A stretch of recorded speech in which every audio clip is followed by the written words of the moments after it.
Hello, everyone, and welcome back to episode 3 of Trevor in Tokyo. This week, what I thought I would try to do is be something a little bit different and look at, in detail, one of the places that I found this week below. Let me know how you feel about it in the comments below.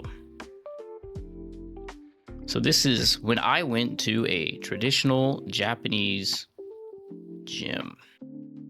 So one of my goals from last week was to try to find a gym to go to help improve my fitness and get back into my old routines. It went a little bit like this. I found this place online that was recommended to me by my boss.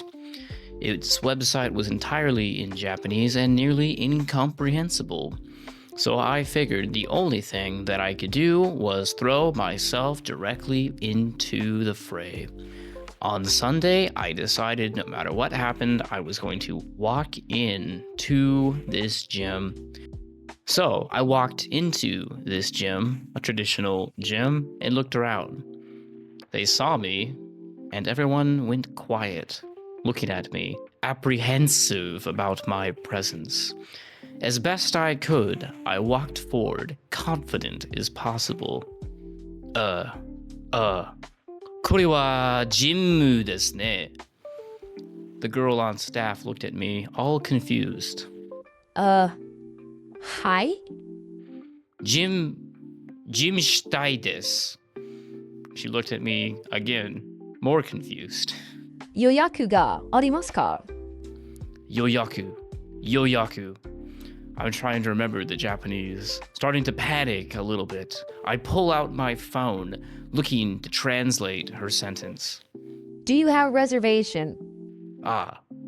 It all makes sense now. Yoyaku ga arimasen.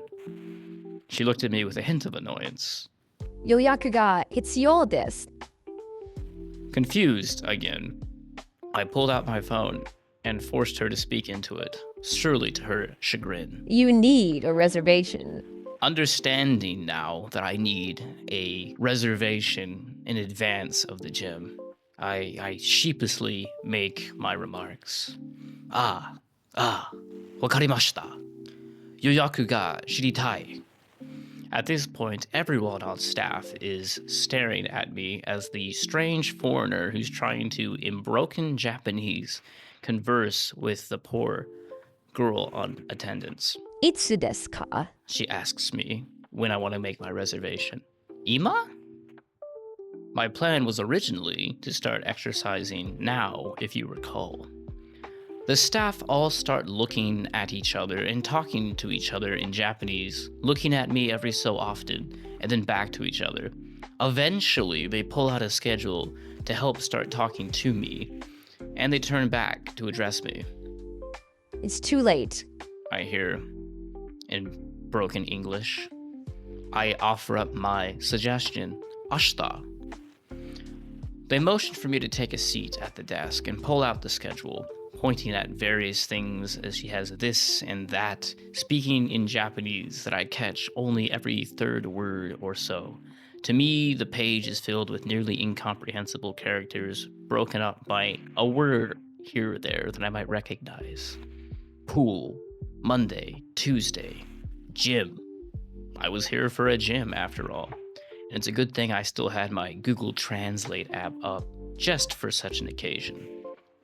Itsu. She repeats. Gogo? Hachiji desu ka? I work late after all. It would be easier to go after work. She said something else in Japanese, but I didn't quite catch it.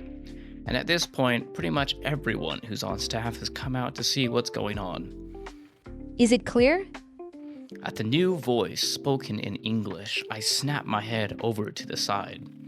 I had learned on the site that they teach English, and it had just been so fortuitously the case that the English teacher was on staff today, and I stood up to start talking to her. Can I make an appointment for 8? She explains to me what was originally said in Japanese, now in a way that I can truly understand. 8 o'clock's too late. Most of the staff are gone by then. How about this time? And she shows me a slip of paper with the words 1400 written on it. Now she's talking about Monday at 2 o'clock, which would be in the middle of my work schedule.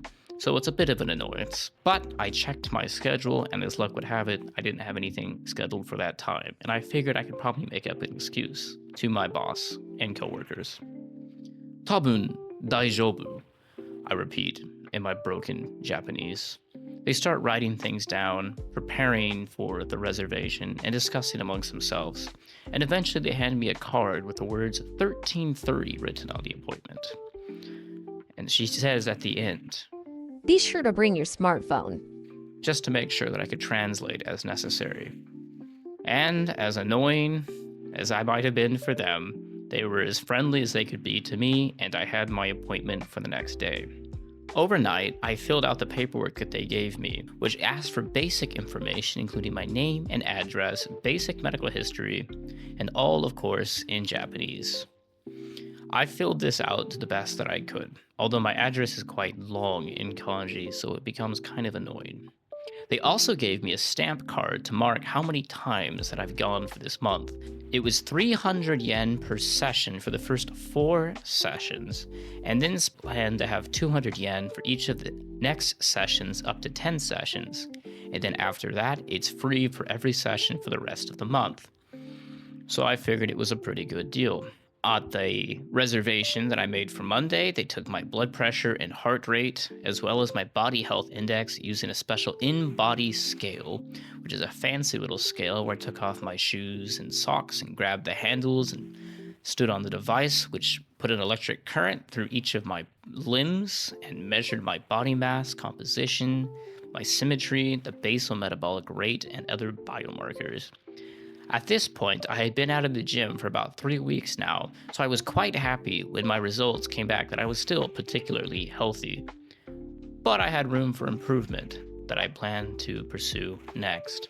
At the rest of the appointment, they also showed me the machines to make sure that I had good form on my lifts and made sure that I knew how to operate the treadmill, which was entirely in Japanese. And after that, they let me go. Traditional Japanese gyms, like at many establishments, do not let you wear outdoor shoes inside. So you'll need an additional pair of shoes if you plan on joining a traditional Japanese gym.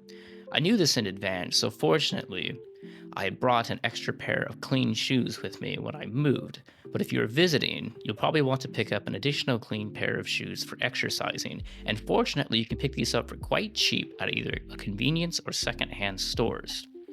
Also, they only took payment in cash.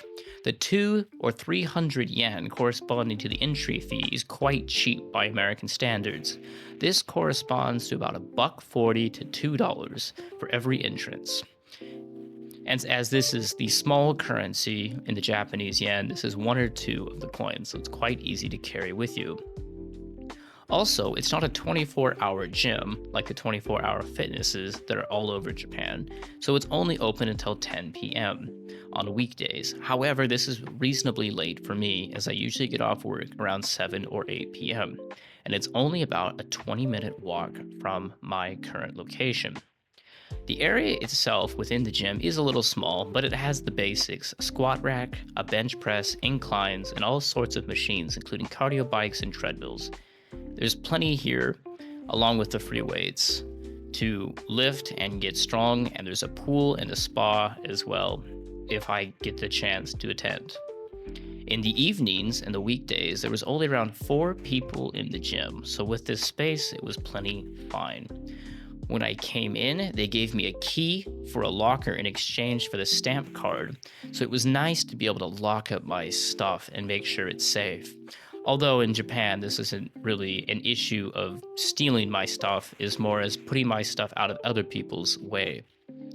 It's worth noting that I wasn't even supposed to wear my indoor shoes in the locker room though. So you're supposed to go in your socks or barefoot.